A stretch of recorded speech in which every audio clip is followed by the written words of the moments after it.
Hey friends, welcome to episode number 5 of the Hero's Journey podcast. My name is Nick Shaw and I'm here with an exciting guest, Jayson Gaddis. Jayson is an author. He's a relationship coach. He's a husband. He's a dad. He's a podcaster and many other things, as we'll get into. But really excited to share Jayson's story, his expertise on all things relationships. And so, Jayson, I'll open it up to you if you want to give like a brief introduction. I know I gave you some high accolades there at the start, but I'll pass it over to you for a sec. Yeah, to introduce myself? Yeah. My name's Jayson, husband, dad, been married almost 20 years. I have 2 teenage kids. I love being a husband, love being a dad. Nice. And that's first and foremost. And I teach and study relationships. That's what I do for a living. I founded the relationship school. And I'm a nerd around connection with people. Yeah. And so you mentioned, we were chatting earlier, you mentioned you'd been doing this for 30 plus years, but professionally for, over 20. Mm-hmm. Can you explain, how you got into this? You mentioned you never had a normal person job. You never had like an office job. So I'm curious as to what Jayson was like, before, and how you were ultimately called to this profession as being a healer, as being a coach, as helping people. Yeah.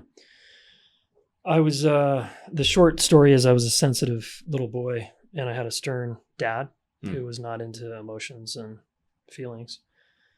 And he was an entrepreneur, hard worker, really good at sports, really good athlete. And so I wanted his love. So I went down that road at the expense of my heart. And I failed at that because I can't be my dad and I can't live according to his values. So I ultimately just got more and more disconnected from myself, started using a lot of drugs and alcohol, and started having a lot of short-term relationships. And ultimately pushing women away and not letting them get too close. And that lasted about 10 years before I was like, And I was always blaming women. And then I realized I was the one common denominator in all those failures. And I went on a journey and decided to get my shit together and study myself and people. I went and got a master's in psychology, became a therapist, met my wife in grad school, got married, and just started to really get my act together here and learn and teach people as I was learning how to do this part of my life better. And that was sort of and now fast forward to today, I'm like very connected to who I am and my purpose in life. And so, that was the short of my hero's journey. Cool. When you say get my shit together, I very much resonate with that. But what specifically was it when you were in grad school, you were learning about psychology? What specific things were you learning about yourself or your emotions? And you were uncovering that maybe you had swept over when you were a kid, being that son that your dad wanted. What were those specific things? Not being able to feel was one of them. Yeah. I went to therapy, and for the first 6 months, the therapist would ask, like, what are you feeling? And my answer was, I don't know. And I just didn't know. And then eventually it was numb, and then it was like anger. And so I started to uncover a vocabulary for what I was feeling the whole time in my life, but I didn't have words for it. I just thought it was, I'm in a bad mood, I'm grumpy, I'm hungover. I had a lot of words for my experience that weren't accurate, and they were just very generic. And as I got a vocabulary, it was really helpful for relationships. It was helpful to connect with someone and say what was actually going on inside, because I didn't know how to do that before. Yeah. And this is where a lot of men are today. A lot of the men I work with are just emotionally jammed up, and their wives are very frustrated with them because they can't talk about what's inside and they can't handle her feelings. So I also learned the ability to be with other people's anger, sadness, grief, joy, despair, pain. And that was amazing, because it was like, oh, none of this is a problem. It's just what's happening for someone. And I don't need to run away. I don't need to make them wrong. I don't need to shut anything down here. So that was probably one of the biggest things. Yeah. Cool. You mentioned that piece around men not being able to feel their emotions and therefore not processing them for themselves, and then not being able to process that for their wives or for their children. What's the process? So say you have a man who is log jammed and doesn't know how to feel. How do you become more in tune with yourself? How do you recognize, oh, maybe I've been forced to suppress this sadness or these things that are maybe considered feminine that men don't want to feel? Yeah. What's that excavation process like? Well, first, dudes have to get out of denial. So if you continue to think that you can live your life without feeling stuff and without fielding other people's feelings, and you want to be successful, I think you can in certain environments like sports, perhaps, or high stress jobs that don't require any feeling at all. And the leadership team, it's like better not to feel. Yeah. But in this day and age, if you want to be successful at home, you've got to feel. And so a lot of men are just defensive and they're like, I don't need to feel. What's the point? And so first step is you got to actually want. Yeah. You got to acknowledge there's a problem. I don't know how to feel. Yeah. Then you got to decide if you want to do something about it. And that's okay if you don't want to do something about it, but just don't expect any kind of success in an intimate relationship if that's what you want. So then you can start by a man has to get in touch with his wall. Like I invite guys to just say, rather than, hey, we need to push you to feel, it's, why don't you acknowledge that there's a huge level and a huge layer of protection? And so just say, I have a wall. I'm keeping you out. I don't want to let you in. And say that to the people closest to you in your life, guy friends, girlfriends, just say that out loud. Say it first to yourself, because that slowly we can begin to take ownership for what we're doing unconsciously, and now we can make it conscious. And then it's a choice. Do I want to stay a shutdown asshole, or do I want to be an emotionally attuned, present, and available man? Yeah. It's a choice. Yeah. And then you start learning the language of your activation, knowing when you're activated, knowing what triggers you. Is it people? Is it what she said yesterday? Is it money stress? Like what is actually stressing you out? Yeah. Like it's really helpful if you have friends to be able to talk about what's upsetting inside. And so many boys are taught to like, there is no problem inside. I'm fine. Yeah. Suppress. Yeah.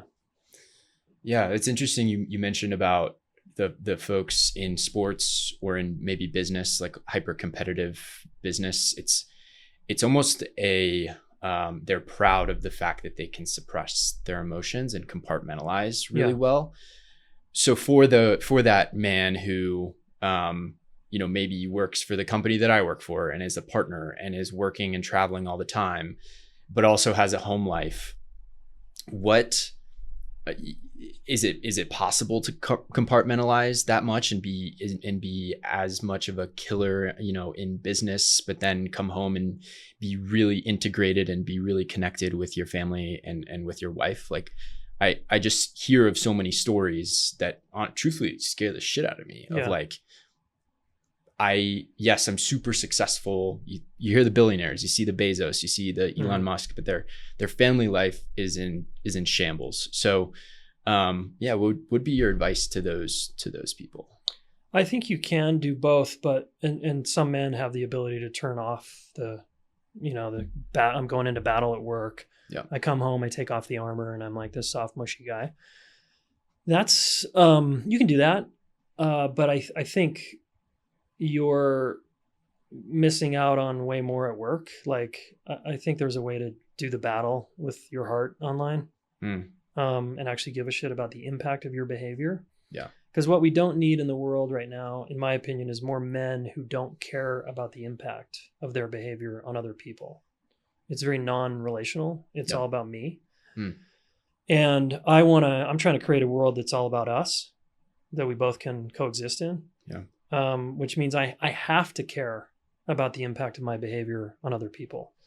And does that mean I'm going to be less successful in business? Not necessarily. Some people are incredibly successful who actually give a shit about the impact of their choices on other people. So that's just the kind of leader I'm interested in talking to and being. And, Yeah. I like that, focusing on us as opposed to just me. Yeah. It's taking the selfishness out of it. Cool. Well, shifting gears a bit into types of attachment. I'm super interested. For context, about a year ago, got out of a relationship with a girl that I really thought I loved. But after doing some excavation in the months following the relationship ending, I realized that I was an anxious attachment person and she was an avoidant. And that's why there was this yin and yang of me chasing and her pulling away, which ultimately ended the relationship. Yeah. So I'm curious as to, like how, if you were me, how would you move more towards that secure attachment style from the anxious attachment style? And for the folks that maybe don't understand that, like maybe give them just a brief spark notes as to what each of those attachment styles are. Yeah, I think it might be helpful to just say, what is attachment? Yeah, totally. Our attachment relationships are our most important relationships that involve dependency and a biological imperative to stay connected or we die. And that's starts parent-child, and then it eventually turns into partner. Those are our two attachment relationships. And so we've all had parents, so we've all been attached to caregivers who raised us for 18 years plus. And how those relationships go, lay down the template, I call it a relational blueprint for how relationships are going to go later on. So there's two main styles of insecure attachment. There's insecure avoidant and insecure ambivalent, what a lot of people just call anxious attachment. Okay. They're both anxious and they're both insecure, actually. One just under stress, one goes away and wants to be quiet and withdraws and shuts down or just can't talk and wants space. That's the avoidant style. The seeking style, the one that pursues the connection and wants to talk about it, is the anxious ambivalent. Yeah. And they typically grew up with a parent who was there some of the time and some of the time they weren't. So their nervous system is wired to pursue because they get it. They get connection sometimes. Yeah. And when they don't, they're anxious and they're upset. Yeah. And this plays out in our adult relationships. And I was more avoidant before I got married, and then it switched. So I'm more anxious now. Okay. More anxious, ambivalent. And none of this is a problem. You can't heal your attachment, meaning it's never going to be at zero where you just are never anxious again and your partner is never avoidant again. That's an impossibility, and it's a fantasy. So what can happen, though, is you can become more aware and more communicative and a better team around that seek-avoid dynamic that usually plays out after the honeymoon stage wears off, because that's when the attachment system turns on. Is after a year to 2 years, and the falling in love stage kind of wears off and things get real, and you're like, oh, they're kind of annoying and this is hard, and wow, we have conflict and I don't know what to do. That's when attachment kicks in, because we now depend on them. The stakes are higher, and if we lose them, like, it's more upsetting. Yeah, I'm attached, right? And it's like, oh, this is awful if we break up. So couples have to learn together. It's not up to you. It's up to you and your partner, future partner. How do we do this better? Because if you and I get in a fight about finances, right? We're married, let's say. Yeah. Below the surface, there's another fight that starts to happen, which is this attachment dynamic, which is, let's say I retreat and you get upset that I retreat. Yeah. So we have two things to deal with now. Yeah. We have the fight about finances, and then we have, I retreated and didn't want to talk about it, and you did. Right. And now you're annoying me and I want space. And the more I take space, the more it pisses you off. And this is where couples just go off the rails. Yeah. Yeah. And so you mentioned that your personal experience with it is that you started avoidant and now you've shifted, since you've been married, to more anxious. I didn't know that was even possible. And so what do you think you attribute that to? A couple things. So most of us grew up with two caregivers. Okay. My dad was more avoidant Mm. and my mom was more anxious, ambivalent. Yeah. And so I got two downloads, Mm. right? And I got my dad's download in terms of keeping women at bay. Like, I'm not going to let you in. My dad has a huge wall. And so I got that in relationships where I'm not dependent. I always had a bunch prior to my wife. I had short-term relationships, right? So I kept a woman at arm's length. So I'm going to be more avoidant. Yeah. But as soon as I said, let's get married and now let's go all in, it turned on this other switch of like, oh shit, now I'm really dependent on this woman and I really love her and I don't want to lose her. And I just flipped that. Yeah. Yeah. And to be clear, like my wife and I have worked really hard to be what people would call, you're trying to move from insecurely attached to secure. So we're like a securely attached couple, you could say. Right. But every securely attached couple that works at it and works really hard at it is still has the impulse and the tendency in their nervous system to either withdraw or pursue. Yeah. That's not going to change. Okay.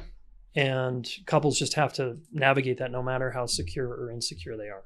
Secure couples just get really good at it. Yeah. So it's like a conscious override of what your nervous system is, kind of the signals that it's giving you.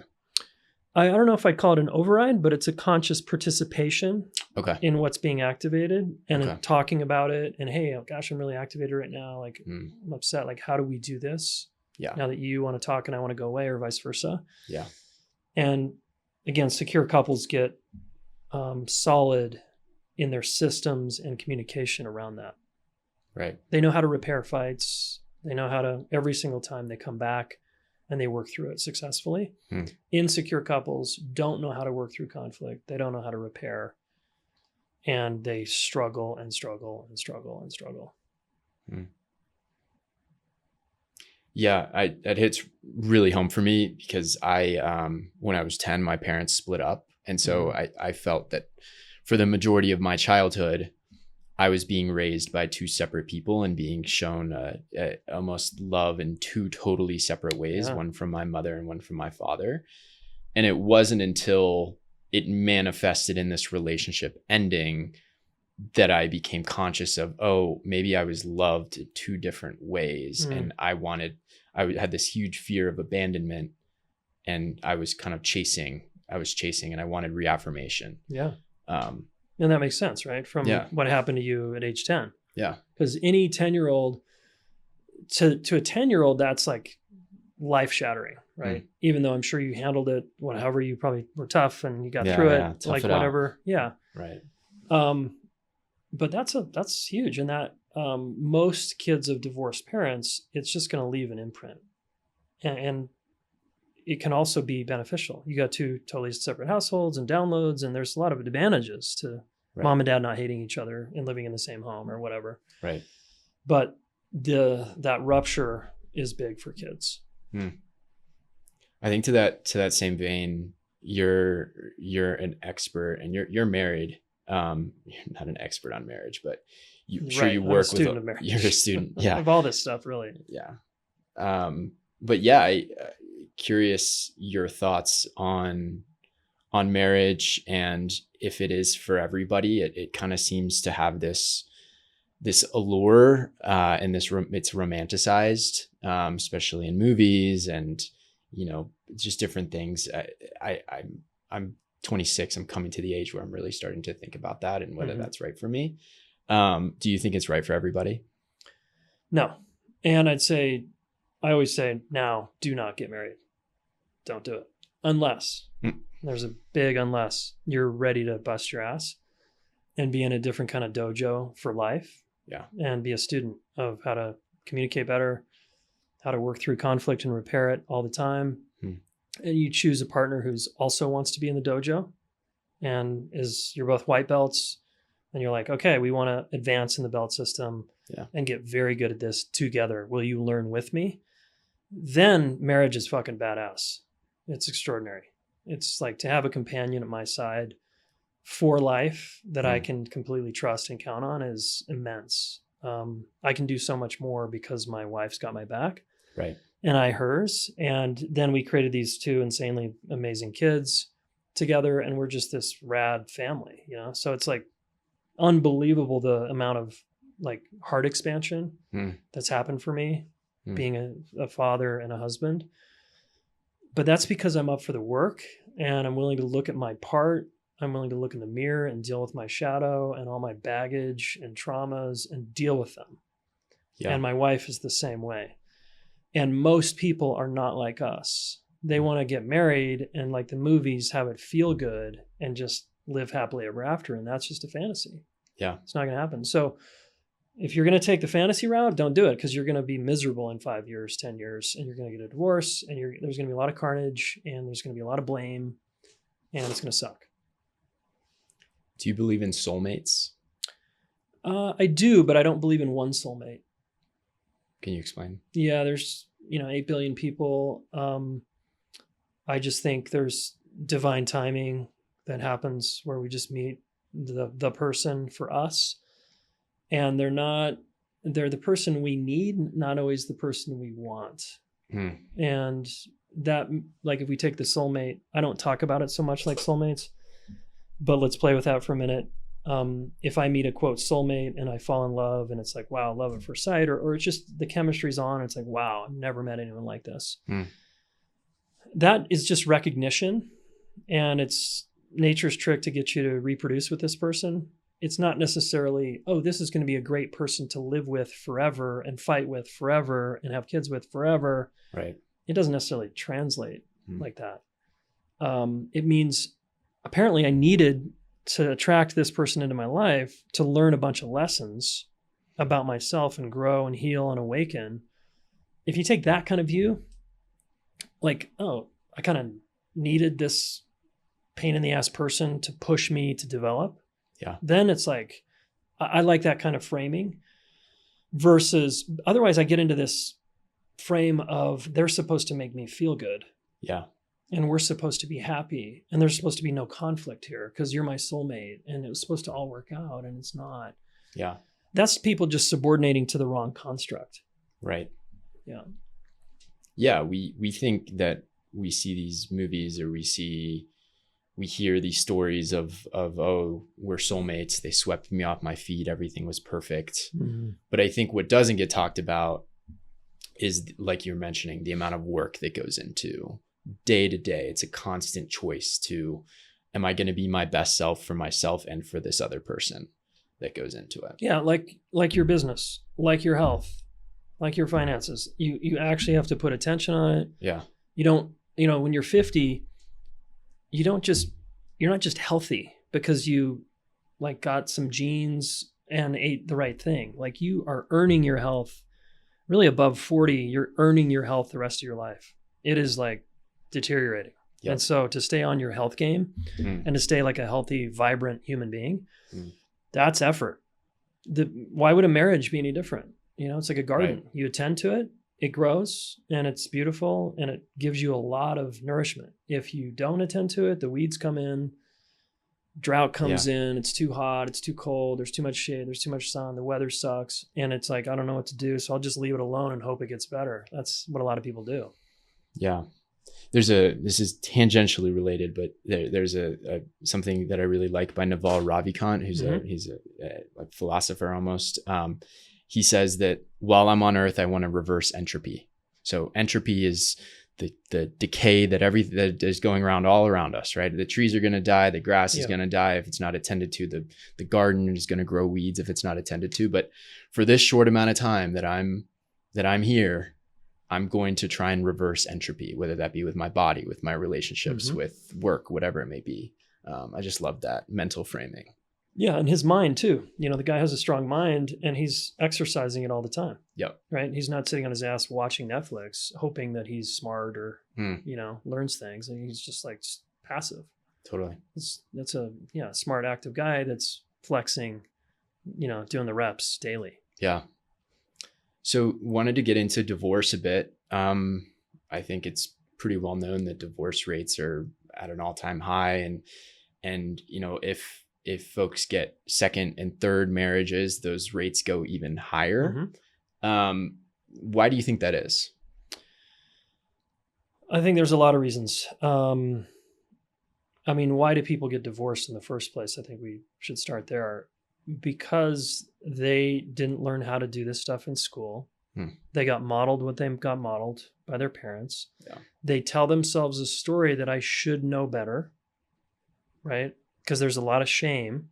If you get into a marriage and you're like, act like a complete moron and you're communicating like a 10-year-old or a 15-year-old with your spouse, there's a lot of shame that goes along with that kind of behavior. You're like, fuck, this feels bad, right? It's supposed to feel bad. And then because of the shame, men in particular don't want to go get help. Yeah. Because they don't want to admit they have something to learn and they're not very good at something. And it's just like people tie themselves up in knots. So it's like, I'm not allowed to go get help. Going to therapy is shameful. No one taught me how to do this. I'm just winging it, kind of watching my mom and dad or caregivers or whoever it was for 18 years, getting that download. And then I watch TV and it's kind of a different download. And you know, I mean, people are just winging it. Yeah. What do you expect?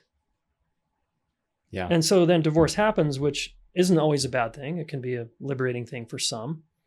But like you said, 60% of second marriages end in divorce. Yep. It goes up a little bit.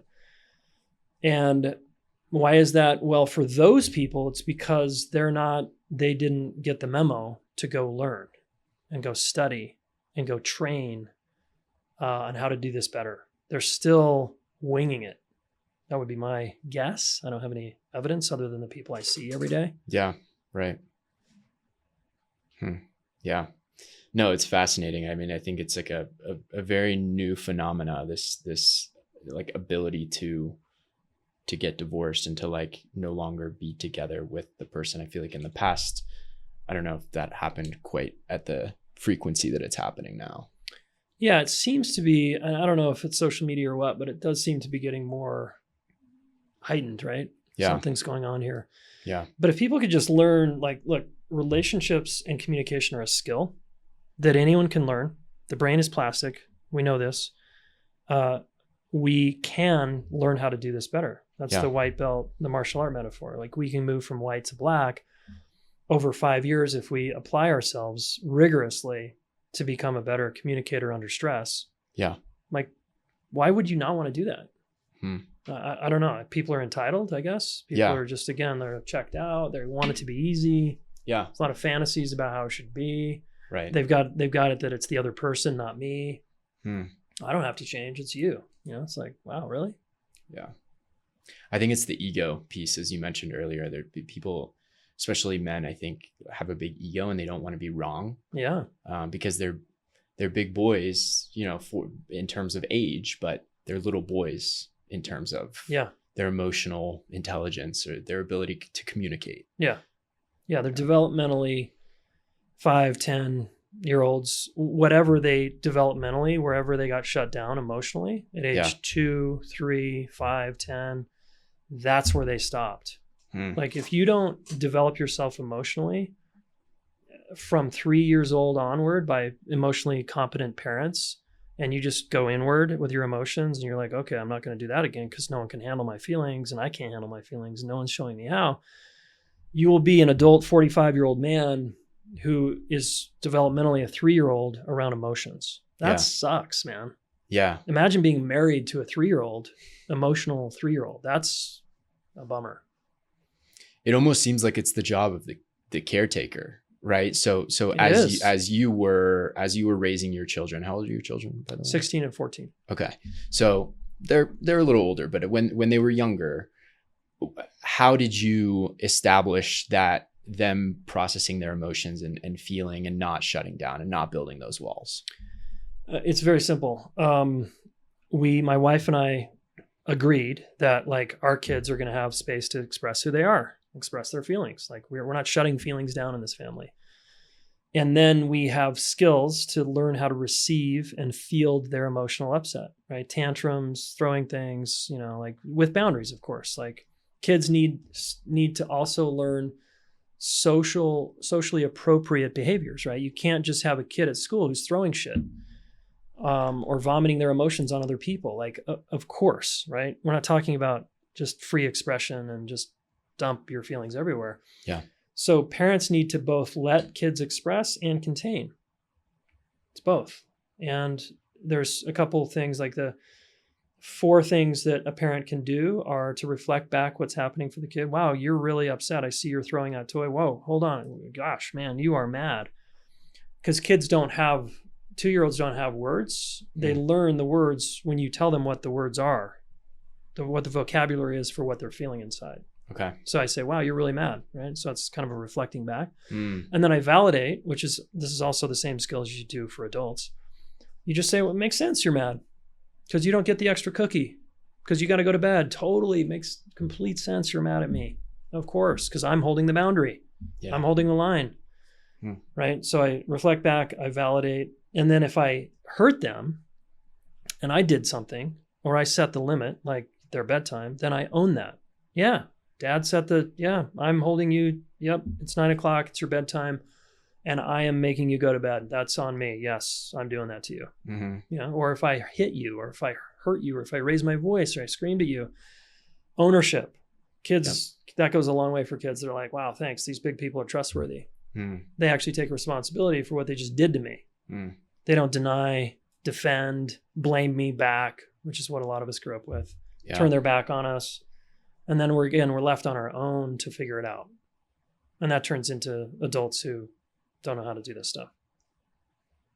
So it was reflect, validate, then take accountability or ownership. And then what's the fourth one? Yeah, thanks. Empathy. It's just empathize. Wow, it looks really hard over there. Oh, I might take a breath and go, yeah, it's a real struggle to go to bed right now. I know. And Dad's setting the boundary, and you don't like it. And, I just try to open my heart to like what they might be feeling. And I just try to feel it over here and like, that's a lot for him to be going through over there. Sure. Yeah. But do you have to be a master at this, at these 4 steps before you're enforcing it with your children? Or how does that process work? Can you learn together? Yeah, you can learn as a partnership together. You never want to have the kids learning this stuff. 2-year-old, you're not asking a 2-year-old to do this. Yeah. They're on the receiving end of good parenting. It's not, they shouldn't ever have to parent the parents. Yeah. But ideally, you and your partner are collaborative in the process of allowing kids to express their feelings. And you're getting good as parents on fielding them, holding them, containing them. Like, okay, we're going to it's not okay to throw shit at your sister. And, we don't do that in this family. Of course you got to do that stuff. So it's your job. Yeah. It's the big people's job. Yeah. And kids learn.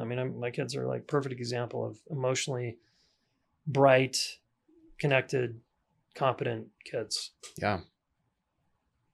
I love it. Would have been nice to learn that, at 14 and 16 as opposed to, later on. Yeah. Cool. Well, moving into a slightly different topic, or I guess going back to marriage, for the people that are my age, a lot of my audience is mid-20s, late 20s, as they're selecting partners and as they're thinking about marriage and relationships, what piece of advice besides marriage isn't for everybody would you give to them? Maybe just me, like talking candidly. Yeah. I'm giving it to you right now, right? What are you getting so far that I'm saying? That I really resonated with the white belt dojo thing. You're a beginner. You have to continually every day be willing and able to face your ego and face your insecurities and face your family trauma to then show up for the other person and for yourself just as well. That's it. If you do that alone, you're going to be ahead of most people. Yeah. If you're just willing to learn, treat it as a spiritual path, a dojo, a classroom. That's like, wow, I'm not very good at this. Yeah. And this meaning boundaries, handling their emotions, speaking up for my needs, talking about sex, having hard conversations, repairing conflicts, like whatever you're not good at. Yeah. No problem. Guess what you have to do? Learn. It's like that straightforward, right? And if you come in with entitlement that I meet the right person or find the one and it should be easy, you're fucked. You're not going to last long at all. Imagine if I went into a jiu-jitsu gym and I had that attitude. Yeah. That I just, hey, this shit should just be easy. I should just be able to fucking do this because I'm athletic. Mm-hmm. You know, I'd be on the mat, right? And I'd leave super frustrated. Yeah. When you get your butt kicked. Yeah. Because there's a path. Yeah. Right. There's a path to mastery and even competency, right? At a jiu-jitsu gym. Yep. Like most things, there's a path, and people don't have that longevity mindset of like, I am learning for life here. Yeah. And my wife and I are trying to change that. You know, we're trying to take the longevity approach of like, this takes a lifetime. Why wouldn't you want to participate in that? Like your health. Yeah. You don't lift weights in your 20s and think you're fit for life and you're done. Oh, sweet. Yeah. I don't ever have to lift weights again. It's that long-term versus short-term dopamine, you know, like reward system, which is, we see the short-term, right? We see the social media, we see the porn, we see all these little things, fast food that fire the dopamine and give us a quick spike, as opposed to this long, general, exponential trend upwards, as opposed to, you know, something that makes us feel good, really good right now. You got it. You nailed it. Yeah. Same with money, right? If we want to grow wealth, we do that slowly we save and invest slowly over time. We don't spend when we are emotional. We don't buy when we're emotional. We don't pull our savings out and buy Bitcoin when we're emotional. We just slowly put money in and we relax. You do the same thing with your partnership. Yeah. Just invest slowly over time and just relax through the ups and downs. Yeah. I love it. Not saying it's easy. Yeah. You know, hope I've made that clear. It's a lot. Yeah. It's a lot easier said than done. Yeah. Cool. Well, I think next thing I wanted to hit on was just this idea that men are just fixers. They just solve problems. When they get a problem from their partner or somebody that they're interacting with, it's just a problem to solve. And I very much resonate with this, because what I do for work is just problem solve, right? It's all analytical. I don't have to deal with caring about how the other person feels about the solution. Yeah. It's just, that's it. And then there's a total different dynamic when you come home and you're met with this burst of feminine energy of like, you know, it's less rigid, it's less right or wrong. And it just is. And it's, I don't know, I've gotten into a new relationship recently, and I've like been reminded of how wonderful that is, but also how like, it's not a problem to be fixed when they give you something. It's more like, how do I meet your femininity with my masculinity? Yeah. And I don't use those frames, but that's fine to use that. Sure, One of those frames works. It's just, how do I field a person's experience? What do I do? Right? Yeah. They're happy. They're sad. They're angry. They're bitter. They're had a hard day. Like, what do I do? Guys just want to fix it. And they have to learn that that is awesome outside of your marriage. Yeah. Or if you're going to use the fixing analogy, which a lot of guys are left-brained and fixers, and that's a strength. So we don't want to put that down or make that wrong. It's awesome that you can solve problems, right? And if you're going to solve a problem in your relationship, you want to solve it together as a team, looking at the problem together. Like, we have this problem where we don't know how to repair our fights very well. And we're looking at it together side by side, instead of you're the problem to be fixed. And I'm going to change you, because that's what women start to feel real shut down and, you know, made wrong for how emotional they can be. Yeah. And honestly, men are just as emotional. That we're just trained out of it. Yep. And it just goes underground and then comes out sideways. Usually in anger, right? So, I mean, I'm coaching this couple right now, and the guy is a classic fixer. He's an engineer. He loves fixing problems. He's a professional problem solver. He gets paid really well to solve problems. It's like, sweet, dude. And I was like, and you can't do that here. What's that like for you? Yeah. And he's been trying for 20 years to fix his wife's emotions, and somehow they're still married. I'm just like, I can't believe you guys are still together. Right. I would have been long gone. Yeah. Had I been the woman, right? Yeah. I'd been like, fuck off, dude. You cannot figure this out. Mm.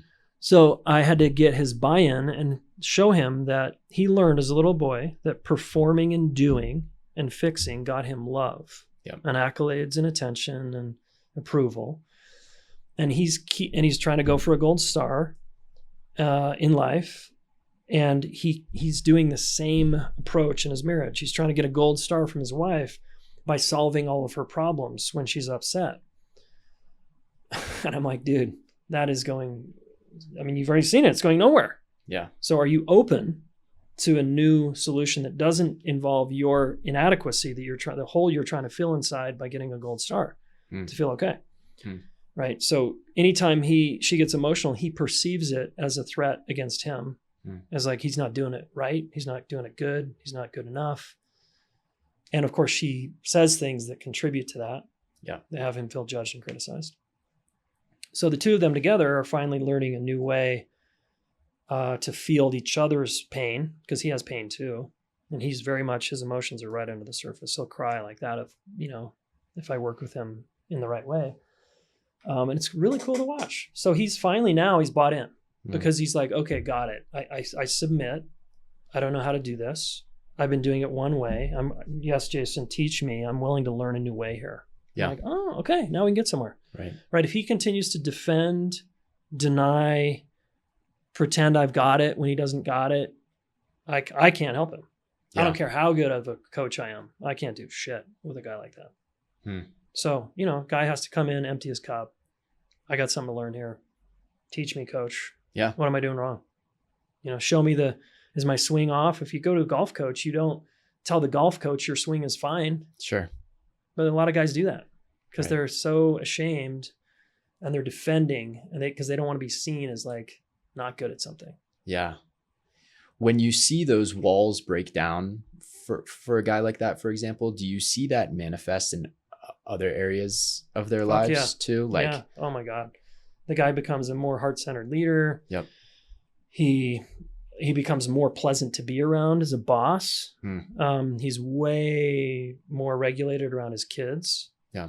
But he has to go through a process to get there. Yep. And it's messy. Yeah. And he doesn't like it because he's not emotional. He's told himself, I'm not emotional. And so now I'm emotional and I don't know what to fucking do. And he's tripping over his own emotions. And then it's just kind of bleeds out and he doesn't, when you really uncork, like when I uncorked my own stuff at age 29 and I'd been jammed up for 29 years, like it was messy for years. Right. Lots of tears, lots of like bleeding out into other parts of my life and just because I was so dysregulated and I had amazing support and it was not messy in a bad way. It was messy in the best of ways. Right. It's almost like a release of all that stuff that you were holding on for years. It's amazing. So liberating. Yeah. I had a similar experience. I worked with a mindset coach about 2 or 3 years ago. And the exercise was what are you feeling right now throughout the day, right? Just note it down a few times a day. And I noticed it was a very straightforward exercise. I noticed though, that I did not want to note down when I was feeling low, when I was feeling insufficient, when I was feeling like an idiot. But I only wanted to write down when I was feeling great. Right. Yeah. And then this uncovered this whole thing that I expect myself to be up here all the time. And when I was down here, I would just shut down. Yeah. So that was very similar to you. A huge release followed that. Emotionally, I was like, wow, it's okay to feel sad. It's okay to feel all these different things that I didn't want to feel or I didn't think that I was allowed to feel as a kid. Yeah, that's great, man. Thanks. Very cool. Yeah, thanks. And good exercise. I think that's a great exercise. Yeah. Yeah. And that's like that first exercise. And then there was like a whole series of other ones, like what might I think that is true about myself if I am feeling this way? Like there's a bunch of there's a series of exercises. Yeah. And man, there's a lot of pressure because again, maybe your childhood, I would guess, but to feel good, to feel happy, to feel like more on the positive slant is way more. Parents really prefer that. Yeah. Especially parents who are emotionally inept. They don't know what to do with a kid who's upset frequently or sad, hurt, angry, they're just like, please stop feeling that and let's get back to our happy place. So that, because parents get more regulation and they're more calm, right, if their kid's doing well. Yeah. That's just an emotionally immature parent. That's all that is. One who can't handle the whole experience. Right. So kids learn, oh, I have a bias and a strong preference for feeling good. Yeah. But in life, if anyone's paying attention, it's like this. Yeah. Yeah. Yeah. Wanted to talk a little bit about how you integrate rationality into something that's inherently irrational, like love, right? So if you're getting into a relationship and you want to take things really quickly, but your rational brain is kind of pulling back and saying, we need to take this slow, or it's almost like your emotional brain and your rational brain are opposed. Yeah. So what's your experience dealing with people that listen to their rational brain too much when they're trying to fall into love? Mm-hmm. Yeah, it's interesting. I imagine it's different for everybody. And I think the rational brain, as you call it, is critical to be able to pump the brakes. For example, in my 20s, do I really want to have sex with this person, even though I'm really feeling it? Am I up for risking getting this person pregnant when I'm 22 years old? Right. Is that a good move for me? Probably not. Because I don't want to be a dad at age 22 because I'm totally immature and not ready, and it's going to be a mess. So the rational brain can help us pump the brakes in all kinds of situations like that, right? If it's maybe too much is kind of what you're asking. Yeah. I mean, I don't know. I think another way to just say that is I'm scared. A person's just probably scared to let go and surrender to the magic of falling in love, the infatuation stage. I'm just like, what would happen if I kind of let go and I just rode this, right? Within reason, of course. Like, I'm not going to quit my job. I'm not going to, maybe have unprotected sex. Move to Bali. Put all my life savings into Bitcoin. Just do kind of impulsive moves. Yeah. But I do think there's some magic that I wish people would just allow themselves to have it. Yeah. And keep your rational brain, as you say, online. And I think this is where friends and a good crew around us can help us. Yeah. Because sometimes we can't see clearly. Right. Yeah. And I would say, just kind of related, is in general, the more infatuated you are with someone, the harder the fall when you sober up. Right. So the more, quote, in love you are, the more it's going to hurt. And the more you're going to hit your head pretty fast and hard. Yeah. In a year to 2 years. And I've seen that 100% of the time. Totally. And most of those people don't last. It's like the Burning Man kind of relationship. Sure. We fell in love at Burning Man. I'm like, oh, cool. Just give it 6 months. You guys are done. Yeah. Yeah. Can you talk a bit about codependency and how that manifests in relationships, right? Like if I'm too reliant on you for something that I can't give myself, how is that detrimental to a relationship? Yeah. So codependency is often misunderstood. Okay. That could be a form of codependency. Codependency is essentially when I help you, but you don't help me. That's kind of one of my easiest definitions. Cool. I'm there for you, but you're not there for me. I will move mountains for you because I love you that much, but you kind of just take, and you don't reciprocate. And often that comes from a childhood where the young kid had to help mom, help dad, help sick sibling or depressed parent. And the parent was incapable of reciprocating. And so they became like a parentified child trying to take care of the parent or the sibling.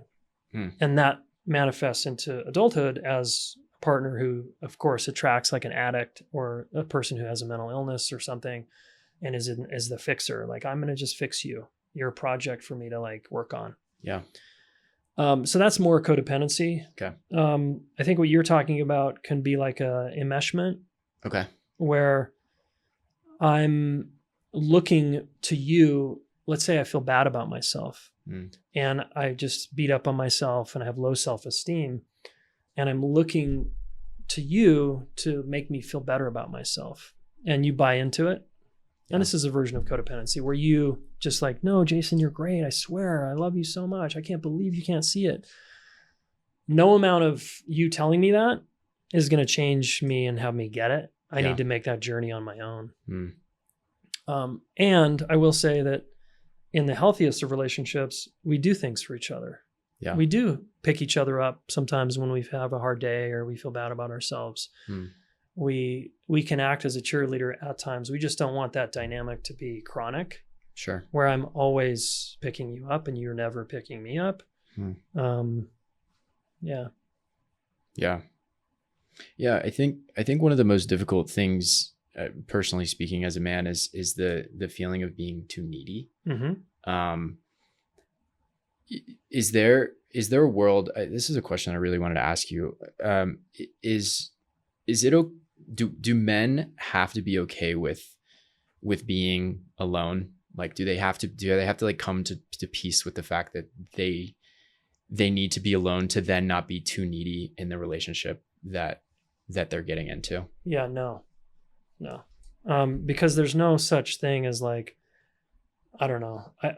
I mean, should we work on being okay with ourselves on our own in life? Yeah. Yeah. It's good to have a level of independence where we're kind of okay. Like we could drive across the country and make it. And we could camp, we could find a hotel, we could do the things we need to do to be okay on our own. Yeah. I think that's a really good skill in life, because there's just going to be moments in our life where no one is there for us. So we got to be there for us. Right. So hell yes to, having that independent spirit. But, if we stretch that too far, and say we have to do that before we get into a relationship, life's not that simple. Yeah. A lot of us aren't even okay with ourselves on our own until we're 50. And so should we wait till we're 50 to get into a relationship? No. Right. We're just wired to connect and wired to pair bond and wired to belong. So we're going to have relationships no matter where we are in our developmental journey, no matter how low self-esteem, high self-worth we are, we're going to probably still enter relationships, because the human impulse to go connect there is to reproduce is so strong. Yeah. So I don't think it's wise to set it up that way. Yeah. I got to get my shit together, in other words, before I enter a relationship. No, you can get your shit together as you grow through life. You're kind of always growing up, adulting, and becoming hopefully who you are throughout life. Picking up the pieces as you go. Yeah. Making messes, picking up the pieces, learning how to repair mistakes as you make them. Right. Getting stronger, hopefully, mind and body, spirit along the way. Yeah. With and without other people. Right. All of it. Nice. I love that. But let me come back to your needs question, because this is important. Yeah. I talk about there's 4 core needs that we all need, because a lot of people are like, I need this, I need that. And they make these big long lists, and they read an NVC, nonviolent communication, and they're like, oh, there's a fucking 100 needs. Just 4 needs. The need to feel safe emotionally and physically. They need to feel seen. They need to feel soothed, and they need to feel supported. And then I add challenged. So they're 4 S's. They're really easy to remember. I got these partly from Dr. Dan Siegel. And if you think about it, all of us need those things to thrive. We need to feel, safe, like in this world, and safe emotionally to like express what's going on inside. Yeah. This is for good relationships. Yeah. We need to feel like we can express who we are, right? Safe, seen. So seen is like you see me in my inner life when I'm crying, or when I'm angry, or when I'm hurt. You see me. You're like not going to shut me down. And then soothed just means we repair. When I hurt you, I repair it. I make it right again. I apologize. I do the things I need to do to repair. And then supported is like, I believe in you. I got your back. You know, I think we all need someone in our life to offer those for us. So then if we're going to offer those, or we're going to need those and we want them offered to us, we need to give that which we want to receive first. Right. So we behave in a way that has the other person feel safe, seen, soothed, supported, and challenged. Right. So what happens if you're single, and are you supposed to give yourself each of these? Yes. Okay. Yep. Yeah. And again, there's no summit there. That's the practice. Yep. To behave that way. Yep. To see yourself, care about yourself. You know, if you're mean to yourself, you repair it. You're like, oh, my bad. Like, I put us in a harmful situation today. Let's not do that again, or whatever. Yeah. It's having that internal dialogue that you can have with yourself. Yeah. And then you can also be practicing this with your friends. Yeah. You know, your closest friends. Right. All of us, your tightest circle, hopefully feels this way around you. They feel safe, seen, soothed, supported, and challenged. Love it. Well, I know we're coming up on time, so I just have one last question, but if you'd like to add anything. Go for it. Cool. Yep. I ask this question to everybody. It's the last question that I ask, and I think there's no right answer. It just reveals a lot about how you think about yourself and your journey. Mm-hmm. So do you think that you were born, or do you think you were made? Kind of a nature nurture kind of question. Yeah. Mm-hmm. Both. Yeah. Can you explain why? Yeah. I came into this world with an ancestry of all kinds of beautiful, amazing strengths and a lot of trauma in my lineage, right? And I had no choice about that. It's just me coming into the world. And I come into this family that has a bunch of strengths and weaknesses. They're really good at some things and they're not so good at some things. So there's going to be some injuries around the things that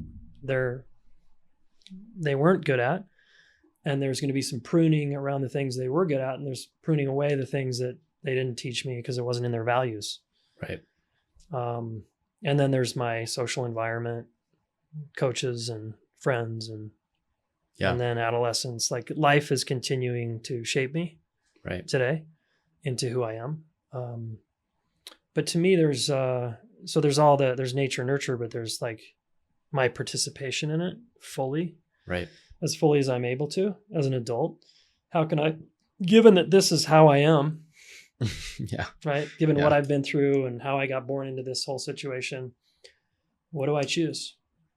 How do I choose to show up? How do I choose to be? How do I choose to live? How do I choose to treat people? How do I choose to treat myself? How do I want to roll? Right.